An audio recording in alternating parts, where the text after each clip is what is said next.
Welcome to Gatorcast, the official podcast of Green River College, where we share conversations with the community about topics that are relevant to you.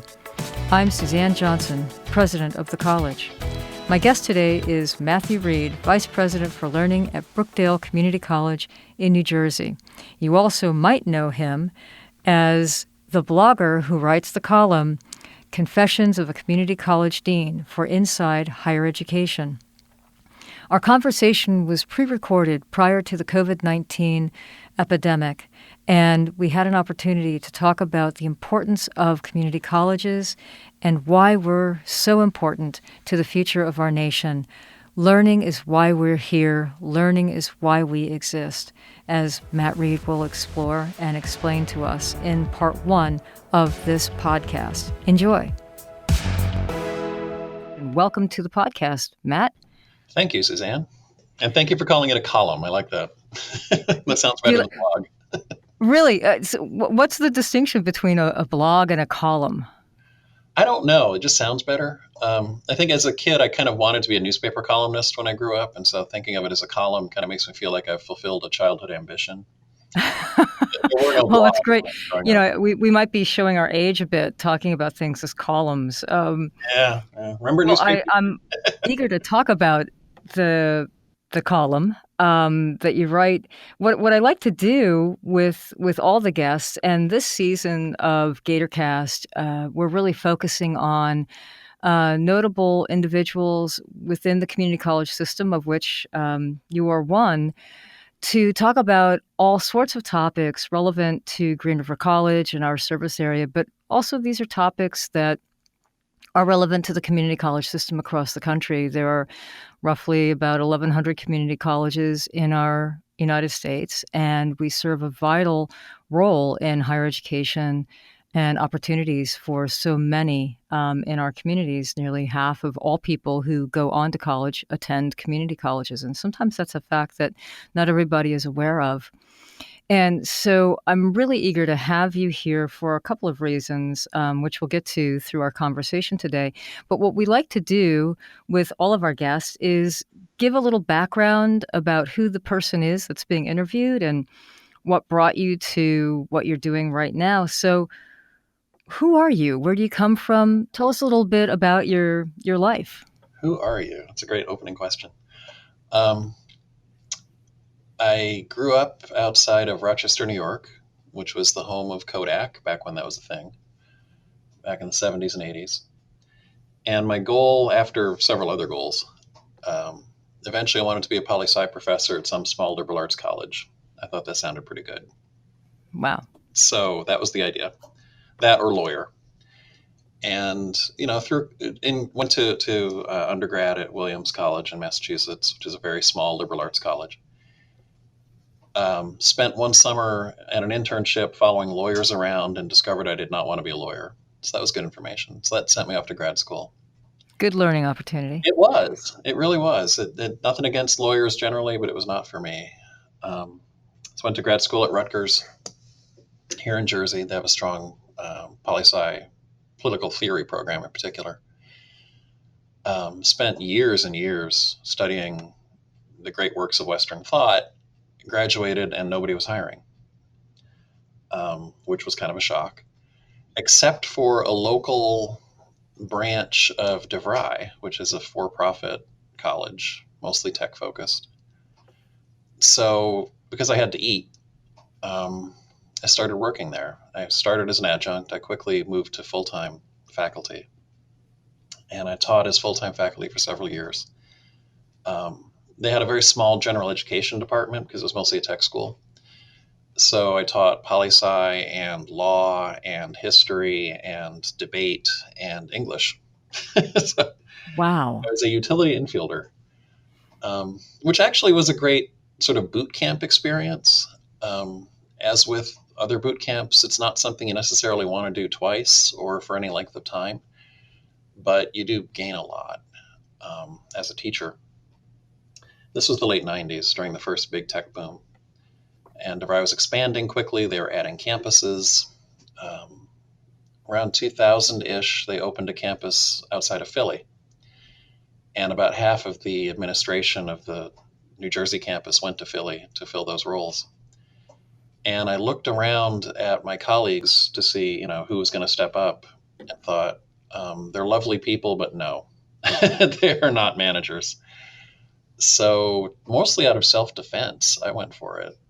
And I became the associate dean of general education for a while, and then the dean of gen ed.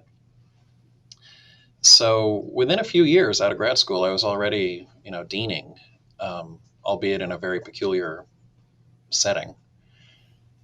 The tech boom, peaked around 2000-ish and then crashed pretty hard. So I got there just in time to manage decline. Oh boy. Yeah, that was bad timing. And the closer I got, sort of the higher I got in the organization, the closer I got to seeing how decisions were made, the more disillusioned I became with the whole mission of for-profit higher ed. I just saw too many decisions being made based on the profit part and not the ed part. And it really bothered me.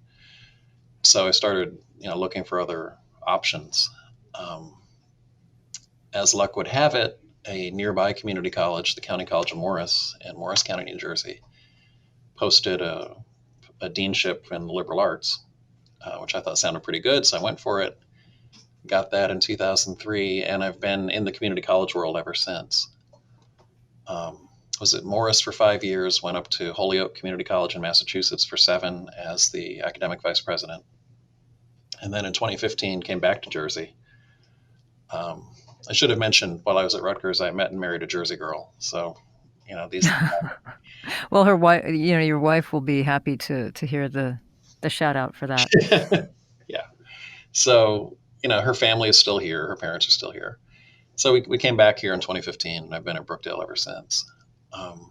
So administration was initially a little bit accidental.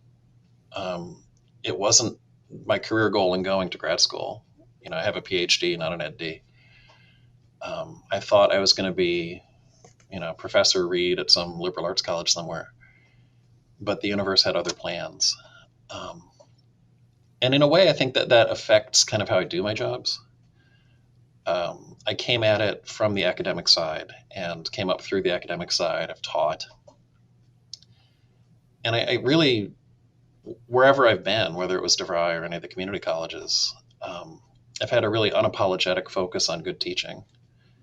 I want the students, wherever I am, to get the best classroom experience they can get. And ideally, I'd like a visitor from Mars who lands in one of these classrooms to not really be able to tell from the conversation whether it's a community college or someplace more elite. Because I think our students deserve that. So Absolutely. that's kind of the orientation that I bring to it. Yeah, let's go with that. Oh, and the Dean Dad piece, since you're asking who. The blog started off under a pseudonym. I used to write it under the pseudonym Dean Dad. I started it in 2004 after I'd been at Morris for a year. And I had this severe culture shock because I'd gone from a for-profit, publicly traded company to a tenured and unionized public community college. And although the title was the same, I went from dean to dean, the daily reality was unrecognizably different. Well, let's talk a little bit about that. Okay. Tell me what these differences were in terms of being in that for-profit higher ed domain and then moving to a public unionized community college domain. That's very much what Green River College is, as I believe Brookdale is as well, right? We're in the realm of public education as a community college. Let's talk a little bit about what you observed in terms of the differences in a student's experience and then also as a person who worked at those institutions. Okay. I have to preface this by saying the years that I was at DeVry were from 97 to 2003. And I mention that because since then, a lot of it has moved to online. But while I was there, online was not really a thing. It was a very classroom-based experience. So sure, what I refer to timely, refers to that period. Someone walking in there now may have a very different experience. Um, we taught 45 credits a year as faculty, 15 credits per trimester, 3 trimesters per year. Each one was 4 months long. Hmm. So it was 12 months a year of teaching 15 credits at a time. There were no summers off. There was no tenure. There was no union. Pay raises were based on individual um, performance reviews, which were given point scores, and your point score determined your raise. When I got there, and again, this was a particular time and place, it was rapidly expanding. They had just gotten licensed from the state to offer associate degrees for the first time. Prior to that, they only offered certificates. And they had it in their plans to go for offering bachelor's degrees. In the state of New Jersey at the time, to do that, you needed a certain number of PhDs on your faculty, a certain percentage. So in the late 90s, they kind of went on a hiring spree. And given the academic job market of the late 90s, they kind of had their pick of people. So a whole bunch of us got hired very quickly.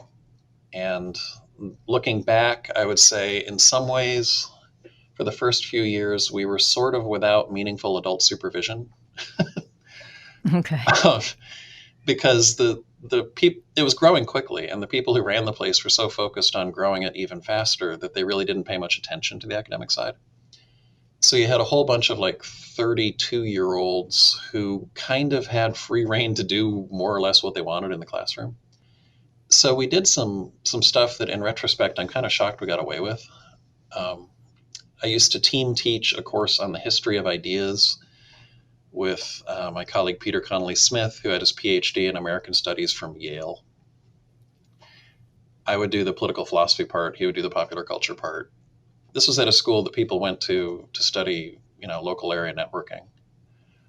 Um, and we made it work. I mean, in retrospect, I'm sort of amazed we got away with that as long as we did, but we did.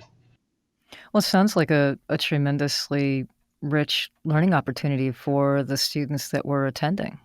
In some ways, it was.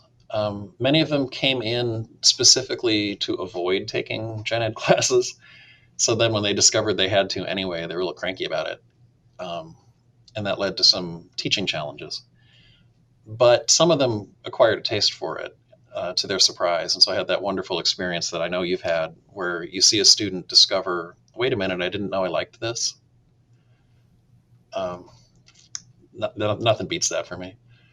Oh, yeah, and in fact, so much, and I know this is, true for Brookdale as it is for Green River, we offer a variety of career and technical education classes and programs. That's because a certain percentage of our students do come here with an already, sort of decided area of interest or love, and that's why they come here, because we have a particular program that they're interested in. And sometimes it happens that despite their best plans, they are taking other classes in the context of, educational requirements to sample courses in other areas, and they discover a whole untapped area of interest and they change their entire life plan. Likewise, we have students that come, and I know Brookdale probably has the largest percentage of these students, correct me if I'm wrong. These are students who are coming to community college to transfer on after their associates to a 4-year public or private college or university. And interestingly enough, I see the same kind of discovery that happens in the other direction, which is they've come for the general education, liberal arts courses that will transfer on, and they end up taking a class in a particular career technical area, and they realize they love it. And that's the end of what their original plan was too, and they thrive and go right into a career path that they hadn't contemplated. I think that's one of the most beautiful things about education and personal growth and discovery, and one of the main reasons that it's so important for students to have the opportunity to go to a college like Brookdale or Green River College, Absolutely. for sure. Yeah, in the course of learning the various subjects, they also learn about themselves, and it's just wonderful when you Indeed. see the light bulb go on over the head. That never gets old for me. And you're right, we do have a lot who come in specifically to transfer, and a lot of them do. But you do sometimes get the ones who surprise themselves. A few years ago, our student trustee, we have one student on the board of trustees every year, came here as an automotive tech major, took a poli-sci class as an elective, fell in love with it, and left as a poli-sci major, Yeah. which is not, in terms of guided pathways, that's kind of a nightmare, but I thought it was sort of cool. Well, you bring up guided pathways, and we're gonna hop back to excellence in teaching and that unwavering objective that you've carried, no matter whether you were at a for-profit or community college. We Washington is a guided pathways state, and all community and technical colleges here in our state are in various stages of implementing guided pathways. And one of the things that, and for the listeners out there and not sure what guided pathways are about, essentially these are best practices to help students onboard into college efficiently, identify areas of interest, and stay on a path in a time efficient way to get them to their next destination. It's sort of very hands on through every step of the way, advising and guidance. And the question always comes up about guided pathways, which is, well, if a student comes in with one particular idea and they change their mind, how does that impact them? And the importance of developing effective guided pathways is the ability to jump paths, right? To change roads. Because students discover things that they thought they loved, they realize, nope, actually that's not what it's going to be, or they're trying to find what their path might be, and they start on one path and they realize there's a better one for them. And so there's that flexibility that needs to be brought in to this work as we structure our world for our students to help them and guide them effectively through their process of discovery and identifying what makes the most sense to them educationally and career orientedly, for now and for the foreseeable future. But yeah, automotive to political science. Yeah. Yeah. And he was utterly sincere about it. So I say more power to him. That's wonderful. So let's go back to one thing that really struck me from what you've shared so far today. Your dedication and devotion and unwavering commitment to excellence in teaching, and the expectation that if someone were to come from the planet Mars and they would be in a classroom at Brookdale or Green River College, because certainly that is absolutely my priority too. And we share a similar background in the context of going through liberal arts education and having PhDs in liberal arts and being in faculty for a certain number of years before we moved into admin roles. The imperative of being able to deliver as a community college the same quality or better as it might be based on class size and student-teacher ratio, educational quality. Can we talk a little bit about that? And how you, as the Vice President for Learning at Brookdale, how you go about ensuring that that's happening, and talk a little bit about what community colleges do provide in terms of high-quality education. Sure. I guess I'll start with something I noticed early on at Morris, 2004, 2005. As part of the role of dean, I had to do class observations. So I would watch faculty teach. And I discovered quickly most of them did a better job than the graduate faculty I'd had at Rutgers. And reflecting on it, I realized when I got to Rutgers as a graduate student, I was there a couple of years before I TA'd my first class. And before the class that I TA'd the first time, it was a 300 student sort of auditorium lecture, Intro to Politics. And there were 4 TAs, and we each had a few recitation sections of 20-something or 30 students a pop. And TA stands for teaching assistant, in case some of our listeners don't know our higher ed lingo. Right? Sorry. Yeah, no worries. And the week before the first class meeting, the professor whose course it was, who's going to be the sage on the stage, took us out to lunch to kind of prep us for the semester. And at Rutgers, that was already unusual. And I remember asking him, okay, I've never taught a class in my life. Next week, I'm going to be in front of 30 something students twice in a row. What do I do? And he kind of looked at me funny and said, "You'll be fine." That was the extent of my teacher training at Rutgers. Hmm. So that semester, all of these students who had paid tuition at a higher level than a community college, who had fought to get into a selective state flagship research university, were getting most of their instruction from a 23-year-old TA who, by his own admission, had no idea what he was doing. Meanwhile, 10 miles up Route 1 at Middlesex County College, students taking the same class had a full professor with tenure in a class of 25 who'd been hired because he was a good teacher. That kind of stuck with me. Yes. And when I got Yes. to Morris and then Holyoke, and I saw community college faculty teach, I saw the difference between folks who were teaching because it was what they had to do to subsidize their research versus people who taught because they loved teaching. It's noticeable. And it's especially noticeable when you compare the size of the classes, the 300 student lecture versus the 25 student intro course. It's not just that community colleges are cheaper, although they are, but for the intro level classes, you're getting a better education. I'm not sure that a lot of people know that. That's one of those messages that I would love to scream from the mountaintops. Um, it may be different at the higher levels when you start to get the more specified stuff, but if you're talking the 101s, the Psych 101 class with 300 students in the auditorium, I would rather have a community college professor who's been doing it for 10 or 15 years in a room full of 25 people. You're going to get a more robust educational experience that way.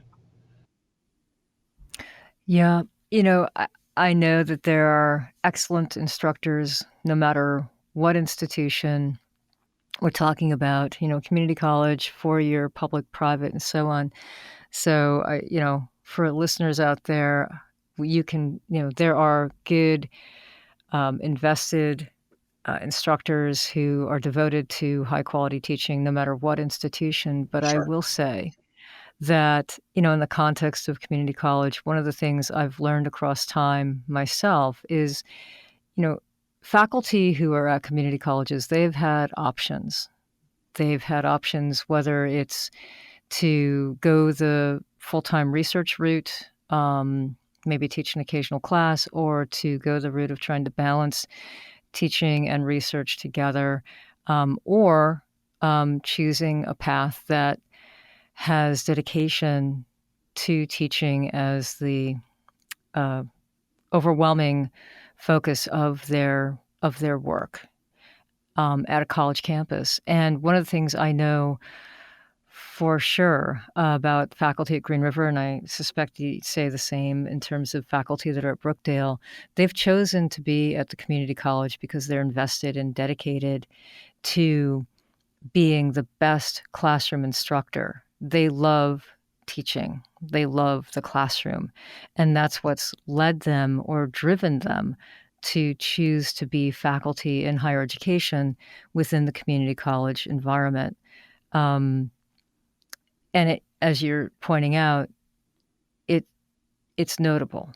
And when I liken it to any kind of social interaction, when you're interacting with somebody, whether it's a classroom situation as a student or you're having a conversation with another person, you can tell when someone's invested in what they're doing and saying to you, Absolutely.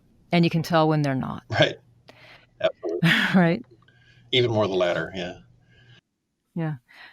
So let's talk a little bit about your role then, as the vice president for learning. It's an interesting title. I'm thinking it's similar to other positions that we might think of in higher education, like a provost or a VP for academic affairs. Tell me, tell me how this title came about at Brookdale and what your priorities within this role are in terms of instruction at your school. The title was changed by our previous president, Maureen Murphy. Um, I think she wanted, it had been academic affairs, and in terms of its responsibilities and how it looks on the org chart, it's vice president for academic affairs. I think the point of the change was to say, academic affairs sounds like an institution. Learning is why we're here. So she put it in there, I think, to kind of remind us all of why we're here. Um, It's all about student learning. yeah, yeah. The role requires, I think of it as setting the background conditions against which people can do their best work. So it's a funny combination of trying to inspire, trying to provide, a little bit of traffic cop, occasionally lifeguard. It's a mix of Right. duties. But the point of it is to kind of keep the academic train on the tracks. And that's a challenge because there's always a funding problem, and there's always some quirky personnel issue, and there's always some strange union thing, and there's always the state comes out with a new regulation that was written by someone who doesn't know what it means. So you're always kind of dealing with those things. But the point of it to me is to enable faculty to do their best work. Um, and that's, I'll say, every day brings a new opportunity for creative problem solving. It's so I made a little note here, enable faculty to do their best work. I get asked all the time when people say, "Oh, what do you do for a living?" And I'll say, "Well, I'm the president at Green River College." And they'll say, "What does a president do?" And it's hard to say in a sentence what a president does because, like you and your office, as you're describing, there's all sorts of things that come into your to your office every day. Um, Many things that you wouldn't necessarily expect that end up being within the scope of your job, but there they are. And I've decided the best way I describe what a president does is very similar to what you're describing in relation to the faculty, which is, well, I'm here to support the faculty and staff at the institution to create an environment that supports the greatest student opportunities and learning that we can create.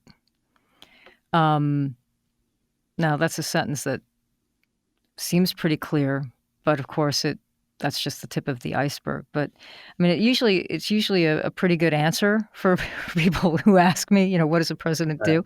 do? Um, and then we go on to other topics. But I think when you're in a leadership role, like you are, like I am, like many people that I'm interviewing in this season 2 of Gatorcast, that's the commonality of our roles. We might have different titles, but ultimately we're there to create, facilitate, support those who are directly impacting and interacting with our students for the greatest success in their roles for our students' outcomes. Absolutely. Yeah. So, what are the greatest challenges with that? You mentioned a few things earlier in terms of, funding issues and so on. But what are the greatest challenges that you face in your role in terms of helping enable the faculty to do their best work? Well, the resource challenge, I think, is sort of obvious. So to sort of leave that one at that, we are badly underfunded relative to other sectors of higher ed, and that has obvious implications. So, would you say that that's unique to New Jersey? I mean, when you're saying that, are you talking specifically at a state level or nationally from your vantage point? I don't think that community colleges anywhere are particularly well funded, but I do think in the Northeast and the Midwest, we're particularly struggling with declining enrollment, which makes a Mhm. tough situation that much tougher. But I would suggest, and we've talked about this offline, I think that some of the struggles that we're facing are symptomatic of a much larger cultural move.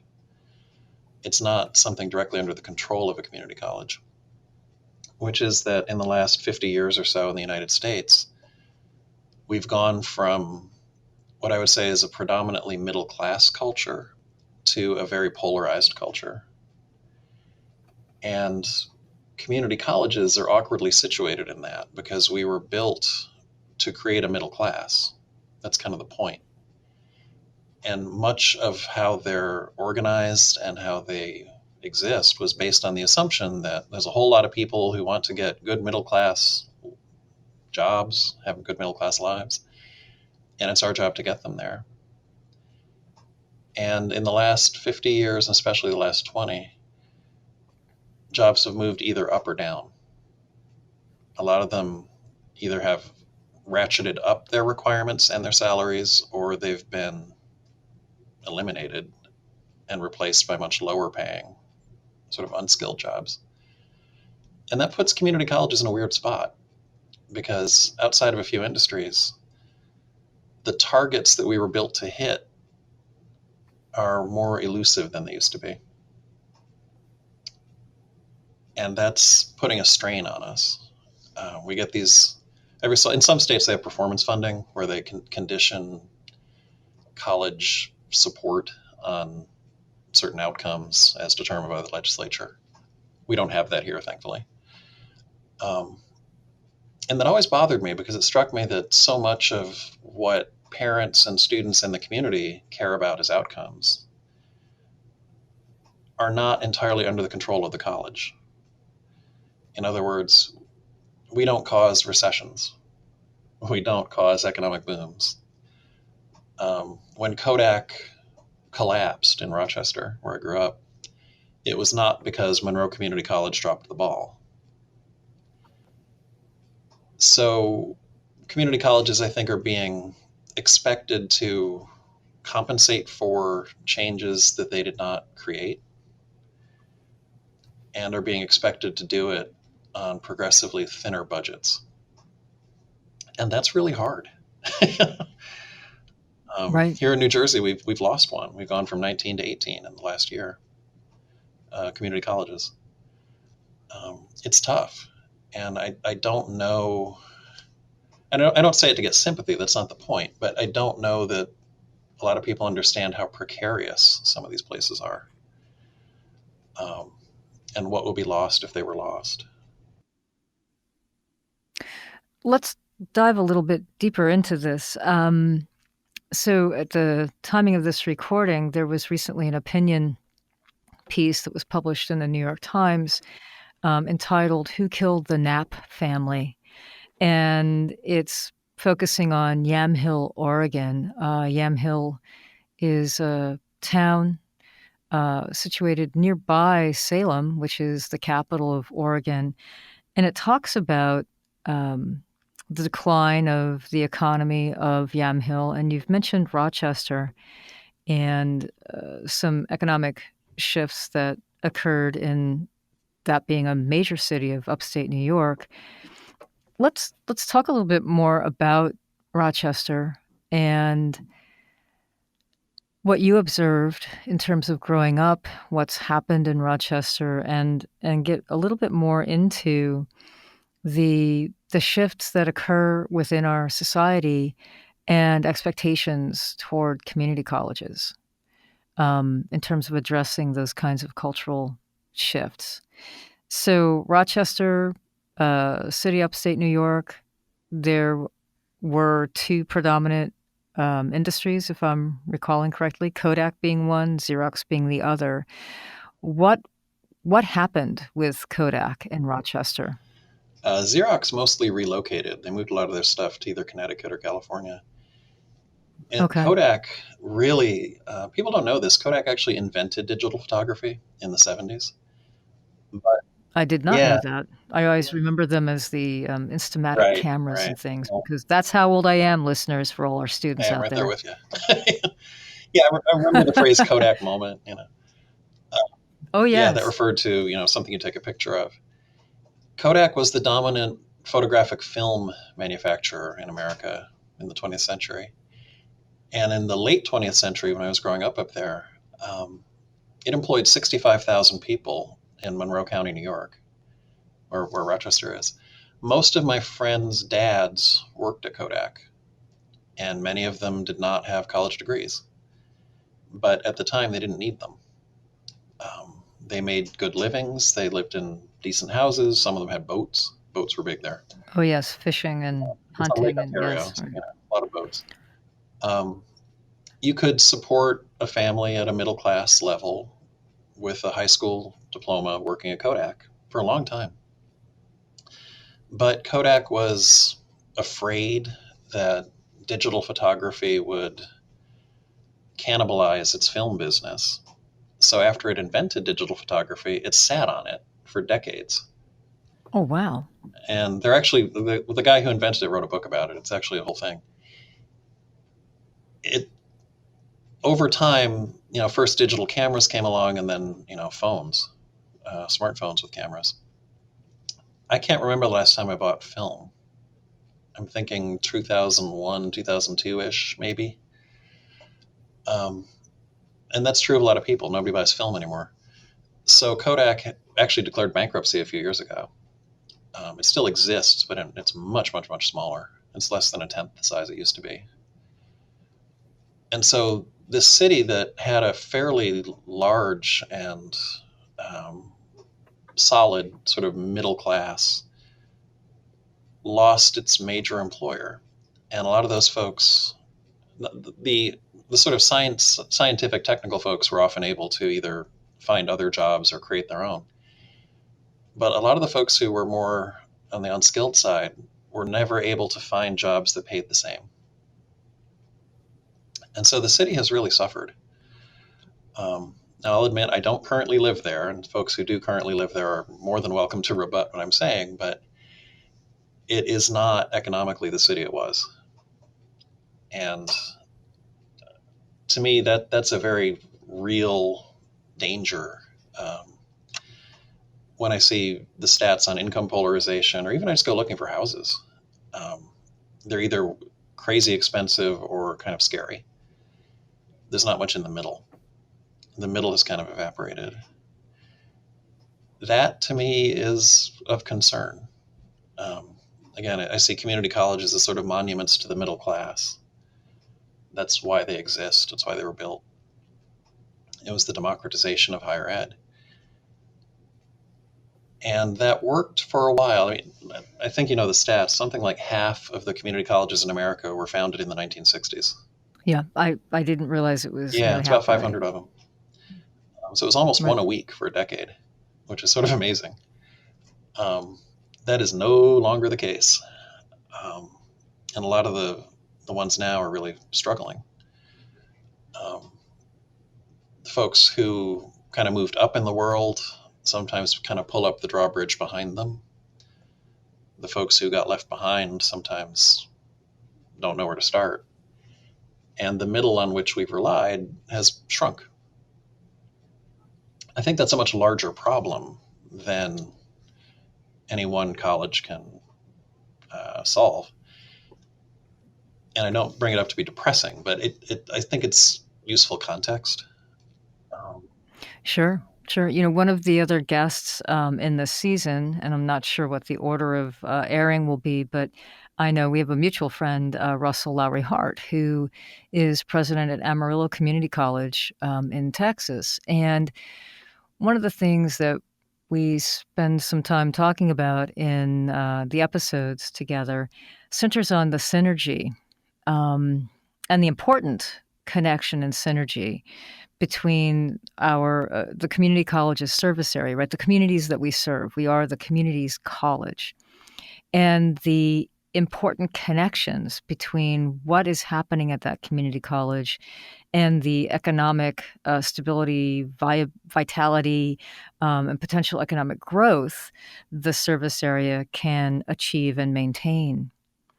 And I'm wondering about that reality and the importance of a connection between a community college and its service area economy, and some of the thoughts that you're sharing right now in terms of how economies can change within a service area for a community college, having little to nothing to do with the college, and what that means for us and what we do as a community college to help in those situations. What are your thoughts on that?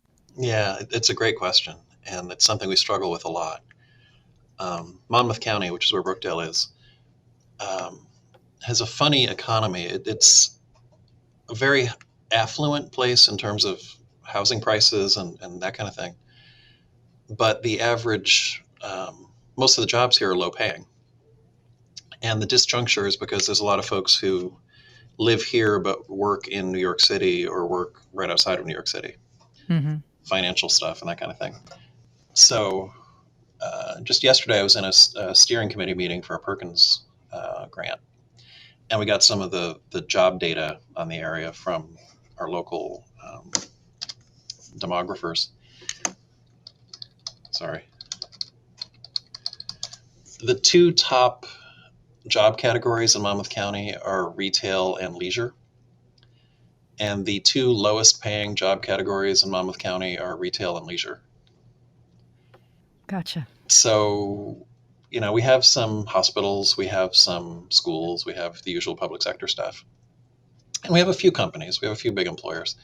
But mostly it's a lot of low end retail.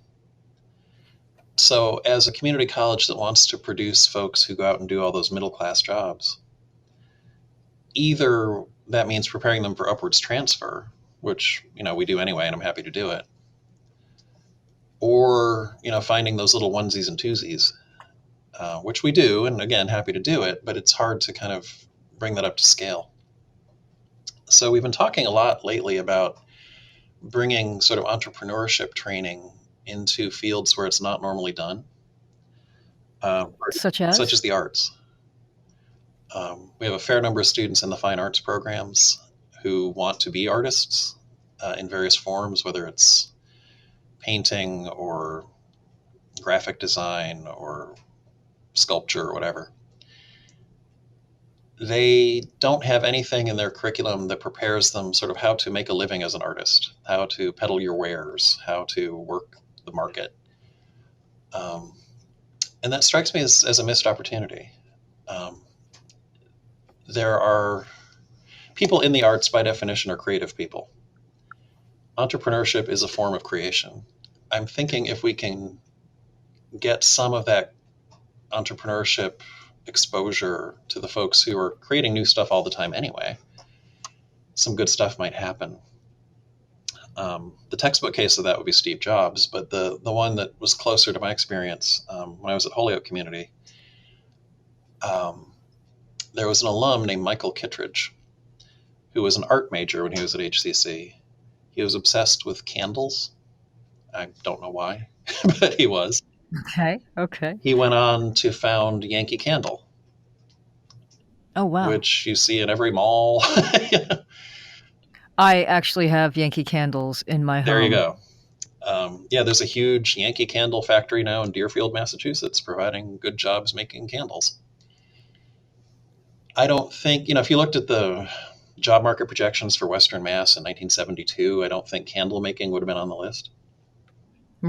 Right. But he saw an opportunity and he took it. And he combined that sort of love of candles with an entrepreneurial bent and created something.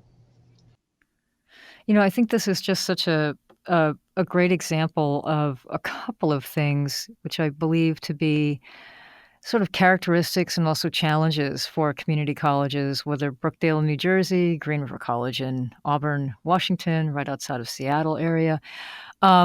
Community colleges are oftentimes described as being nimble or innovative. And I think the description of what you're talking about in relation to entrepreneurship, in relation to arts, might be an example of that. And that community colleges are needing to sort of have that magic 8 ball or the crystal ball in anticipating new or future emerging markets, to get the programs and or training course offerings in place in anticipation of something that's emerging. And that one, of course, is something that would be wonderful if we had high rates of accuracy in. But like you're pointing out, who would have predicted Yankee Candle, Right. right, in that region of Connecticut? And so, how does one do that, especially in the context of us, but both being part of public institutions? We are appropriately so, stewards of taxpayer money. And so we have a very high standard of utilizing monies appropriately, efficiently, and value-based in terms of high return for the funding and resources that we do receive. So I would say that that's an interesting set of issues for us to contend with as being challenges currently that face community colleges, for sure. How to maintain our innovation, how to anticipate future needs to help um, continue to contribute to the middle class potential. And of course, providing opportunities for students to transfer on that might get law degrees, medical degrees, PhDs in any number of different things, MBAs, and so on, that bring them far beyond, middle class earning. So, how do you juggle those challenges of innovation, anticipation, putting Brookdale in a situation of being able to be a supporter of the economic engine of that community while keeping in mind, as you pointed out, right, the two top employment areas are retail and leisure in your area, and the lowest paying jobs are in retail and leisure. And I would suspect that our listeners, regardless of what state you're listening in or region of the country, this sort of income polarization that you've described is occurring everywhere. It's certainly occurring in the service area of Green River College. Without question, we have income polarization and a shrinking of the middle class, and we are, addressing the same kinds of challenges I think Brookdale is. So, what do you do in this context? Entrepreneurship with arts, that's one thing. What else are you talking about at Brookdale? Well, one of the things that we've taken on, and I got to tip my cap to Sarah Goldrick Rab at Temple University on this one. We've been very conscientious about attending to the basic needs of students who can't necessarily meet their basic needs. So, what I mean by that, we partnered with a number of different community organizations, some faith based, some not. We have a food pantry on campus. We've brought a bilingual social worker to campus a couple days a week. We have some social service agencies filling in the other days a week. Um, trying to, we've made a big push for open educational resources to take the place of commercially produced textbooks, all of which is in the spirit of recognizing the reality that some of our students are really struggling economically. And for them, you know, to tell someone who's couch surfing to pay $200 for a textbook, it's just not right. Um, I can't necessarily fix the couch surfing, but we can fix the textbook. So we're pushing in that direction. Last year, I was charged by the president with developing an academic master plan for the college for the next 3 years. And I'm a believer that any strategic plan or any master plan should have one goal, and then everything should flow from the one goal. Not everyone believes that, but I do. And so the one goal was the reduction of achievement gaps. So, in terms of recognizing the new economic reality, we have to recognize that not every student is middle class. They don't all have their own cars. They don't all only work 10 hours a week of work study. Many of them work 30 or 40 hours a week just to put food on the table. Some of them use financial aid to support their parents.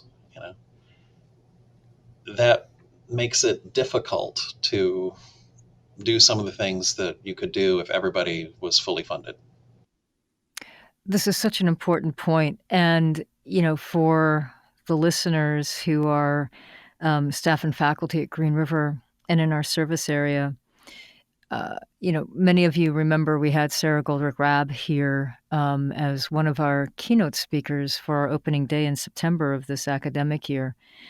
And we are beginning our next strategic plan for the institution, as well as working on academic master plan as an element of that. And when you emphasize one goal, right? Reduction of equity gaps or achievement gaps among groups of students. We have been having considerable dialogue and conversation around this, and we too are bringing many supports to our students, very much like you were describing in terms of food pantry and assistance in terms of housing and um, financial insecurities that go with the cost of going to college. Cost of going to college isn't just tuition. Um, it is a lot of other things: Right. gas, food, housing. Hard, like you say, hard to convince a student that, or to even get your head around if you are a student, uh, spending $200 on a textbook when you don't have a place to sleep tonight. It might be the backseat of your car, or maybe you can rely on a family friend or a friend to let you sleep on their couch again. Exactly. Um, this becomes such an important element, I I think, from my vantage point, in terms of what is our role as a community college moving forward for our service area and for the vitality of our country. When we talk about income polarization and a shrinking of the middle class, it would seem to me that one of the things we must do as a community college is to ensure the sustainability of the middle class in every way we can, and certainly give opportunities for those who exceed that. But where would we be without a middle class? Absolutely.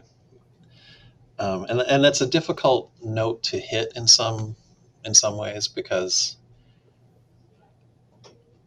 there are people who will draw conclusions about your politics from a statement like that, and they might think of themselves as, let's say, conservative, and they might not want to get behind a mission that sounds suspiciously liberal. And so I think that there's a real challenge for those of us who do believe in fairness and equity, and in making that real institutionally, to speak languages that can cross that divide. And I think as the divide gets more entrenched, that gets harder to do.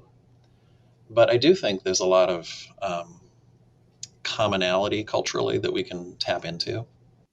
Agreed. In fact, it's interesting that you make that observation about some of my comments, because in some ways I find community colleges to be the epitome one of the I was gonna say the epitome of the example of an American dream, but it is a vital, critical element to the American dream, which is opportunities for, equal opportunity Mhm. for all. And in other words, public access. If you desire to have education beyond high school, here is your opportunity. It is not only affordable, but it will take you to your next destination. I think when we start talking about so that makes, I think, a lot of sense regardless of a person's politic or political orientation, in the context of everybody gets a Right. fair chance, right? Hi, listeners. This concludes part one of my conversation with Matthew Reed. The following episode will feature part two, where we further explore the importance of community colleges and how essential they are to our nation now and in the future. That's next time on Gatorcast. Have a great day.